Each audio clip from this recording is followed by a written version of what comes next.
اعوذ باللہ من الشیطان الرجیم بسم اللہ الرحمن الرحیم۔ اللہ تبارک و تعالیٰ کے نام سے شروع جو بڑا مہربان اور نہایت رحم کرنے والا ہے۔ ایک ایسی قوم جس پر اللہ تبارک و تعالیٰ نے اپنا دردناک عذاب نازل فرمایا اور اس قوم کے تمام لوگوں کو بندر بنا دیا۔ اس قوم کے لوگ کون سا ایسا گناہ کرتے تھے جس کی وجہ سے اللہ تبارک و تعالیٰ نے ان پر دردناک عذاب نازل فرمایا، اور یہ لوگ بندر بننے کے بعد کتنی دیر زندہ رہے اور پھر ان کو کس قدر دردناک موت آئی۔ جب یہ لوگ بندر بن گئے تو یہ لوگ اپنے عزیز و اقارب کو دیکھ کر ان سے کیا کہتے تھے، اور کیا آج کے دور میں پائے جانے والے بندر اسی قوم کی نسل میں سے ہیں؟ ان تمام تر سوالات کے جوابات قرآن و حدیث کی روشنی میں آج کی اس ویڈیو میں ہم آپ کو بتائیں گے، لہٰذا آپ سے گزارش ہے کہ ہماری اس ویڈیو کو اینڈ تک ضرور دیکھیے گا۔ انسانوں کے بندر بننے کی ابتدا حضرت داؤد علیہ السلام کے دور سے ہوئی۔ اس واقعے کا پس منظر کچھ یوں ہے۔ حضرت داؤد علیہ السلام اور ان کی قوم سمندر کے کنارے ایلا نامی گاؤں میں رہتے تھے، اور ان کی تعداد 70,000 کے قریب تھی۔ یہ قوم بڑی ہی خوشحال تھی اور اللہ تبارک و تعالیٰ کی فرما بردار قوم تھی۔ اس قوم کو اللہ تبارک و تعالیٰ نے بے شمار نعمتوں سے نوازا تھا۔ ہر طرف سرسبز و شاداب باغات اور ہر طرف ہریالی ہی ہریالی تھی، اور اللہ تبارک و تعالیٰ کی بے پناہ کرم نوازی تھی۔ یہ لوگ اپنی اس زندگی میں بہت ہی خوش تھے۔ حضرت داؤد علیہ السلام کی قوم چونکہ سمندر کے کنارے رہتی تھی تو اللہ تبارک و تعالیٰ کا ان پر یہ خاص کرم تھا کہ سمندر کے اس کنارے پر بے پناہ مچھلیاں آتی تھیں جن کا یہ لوگ کاروبار کرتے تھے اور بہت ہی خوشحالی والی زندگی گزارتے تھے۔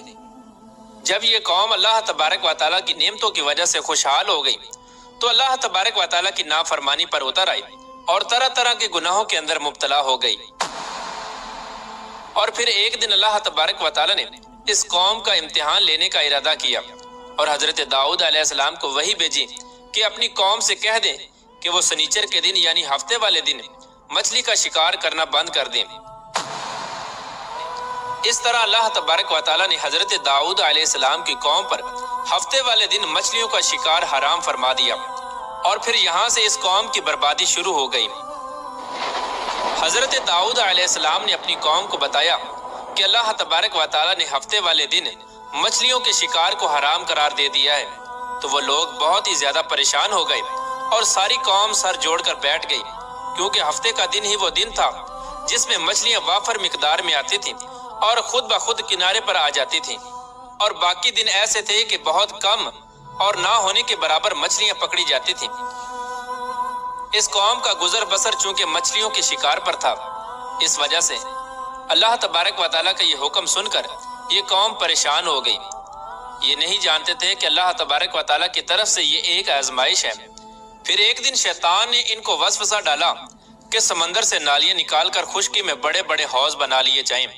جب ہفتے والے دن مچھلیاں آئیں گی تو وہ نالیوں سے ہو کر ان بڑے بڑے حوضوں میں آ جائیں گی، اور اس طرح پھر ان نالیوں کا منہ بند کر دیا جائے، اور پھر اگلے دن یعنی اتوار والے دن ان کو پکڑ لیا جائے۔